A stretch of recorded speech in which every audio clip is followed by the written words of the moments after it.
आपके इस कुदरत की परिभाषा से और कुदरत की सुप्रीमता से एक बात समझ में आई, उससे स्पष्ट निकल रहा है कि ये सारी कुदरत है वो जड़ और चेतन से बनी हुई है। और ये जड़ और चेतन है आपस में मिश्रण होता है, और चेतन भी जो है शाश्वत है और जड़ भी शाश्वत है।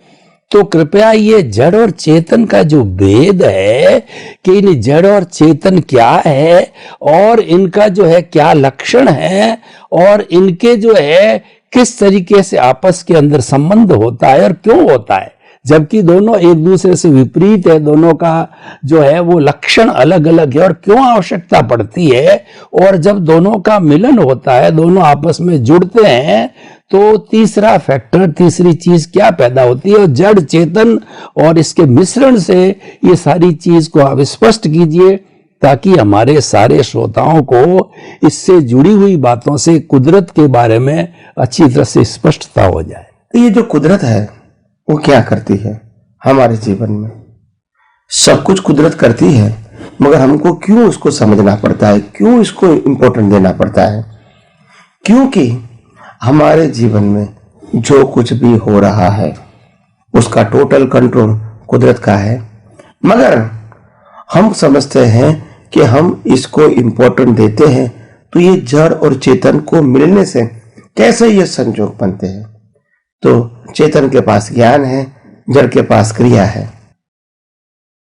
तो प्रोसेस जड़ में होती है और ज्ञान आत्मा का स्वभाव है, और दोनों को मिलने से जो ज्ञान स्वभाव है वो जड़ की अवस्था को स्वीकार करता है, देखता है, जानता है, उसमें बाद में सम्मोहित हो जाता है और इसको प्राप्त करने की और उसको अच्छा बुरा दृष्टि से देखने की वो प्रयास करता है।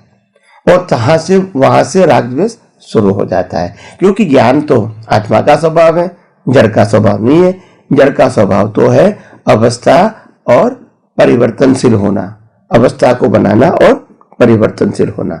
यानी फिर अवस्था धीरे धीरे क्या हो जाती है, खत्म हो जाती है, पहले बनती है और फिर खत्म हो जाती है, पर्याय हो जाता है। हाँ, तो परमाणु के रूप में, जड़ परमाणु के रूप में कभी उसका अंत नहीं होता है, मगर हजारों लाखों अनंत परमाणुओं से बनी हुई जो अवस्था है वो धीरे धीरे खत्म हो जाती है। और इंसान आत्मा की हाजिरी में ज्ञान प्रकाश के माध्यम से अवस्थाओं में, जड़ की विनाशी अवस्थाओं में फंस जाता है, और इसीलिए वैल्यू न करने के बावजूद भी वो कर बैठता है, क्योंकि और कोई ऑप्शन नहीं है उनके पास। आत्मा ने तो प्रकाश दे दिया और वो ज्ञान प्रकाश है, मगर उपयोग कहां करेंगे? तो अवस्था को देखने में, समझने में, और देखने में समझने से ही तो राग द्वेष हो गया। तो करना नहीं चाहता था, हो गया। मेरे को ये चाहिए, बहुत अच्छी चीज लगती है, मेरे को ये नहीं चाहिए, इसे दुख होता है। तो ऐसे करते करते वो अपने स्वभाव को भूल गए और अवस्थाओं की वैल्यू करता रहा, और कर्म बनते गए, राग द्वेष होते गए, और जन्म मरण का चक्कर चलता रहा। तो कहने का मतलब यह है कि विनाशी अवस्था तो थी, है और रहेगी, क्योंकि यह दुनिया ही तो विनाशी अवस्थाओं का समूह है। मगर कुदरत का कानून देखो कितना साफ है। कुदरत कहती है मैं कोई भी आत्मा का कंट्रोलर नहीं हूं, मैं जो कंट्रोलर हूं वो मन वचन काया का हूं। क्यों? क्योंकि वही आत्मा की हाजिरी में अज्ञानता के वश जो कर्म बनते हैं वो कर्म का फल देना कानून के मुताबिक ये मेरा कर्तव्य है। तो मैं रिलेटिव सत्य में, बाह्य जगत में, प्राकृतिक जगत में कुदरत सर्वोपरि है, और आंतरिक जगत में, आध्यात्मिक जगत में आत्मा सर्वोपरि है। आत्मा चेतन रूप से सर्वोपरि है और कुदरत कानून के आधार से, अवस्थाओं के आधार से सर्वोपरि है। तो दोनों का सर्वोपरि होना वो अपना अपना फील्ड है। मगर हम कभी या तो आत्मा को भूल जाते हैं, या तो जड़ में ही इतने सम्मोहित हो जाते हैं, इसमें राग द्वेष करते हैं, त्याग करते हैं, ग्रहण करते, त्याग करते, ग्रहण करते, अच्छा बुरा बोलते हैं, तो ये सब अवस्थाएं कुदरत की है। आपको इसमें रिएक्ट करने का कोई राइट है नहीं, क्योंकि संजोग कुदरत देता है, वो भी फल स्वरूप देता है। आपको तो एक्सेप्ट करना है विदाउट राग एंड द्वेष, तो आपका कर्म बंधन समाप्त हो जाएगा, नया कर्म नहीं बनेगा। यही तो कुदरत कहती है। जन्म से मौत तक हर अवस्था जो आती है वो आपके कर्मों के फल स्वरूप में उनको देता हूं, रिजल्ट के रूप में।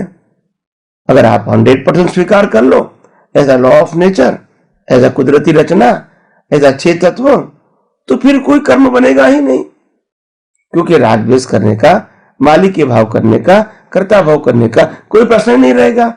हर अवस्था को अगर कुदरती रचना के रूप में देखोगे तो, मगर अवस्था को अवस्था के रूप में देखोगे तो राग द्वेष होता ही है और होगा ही।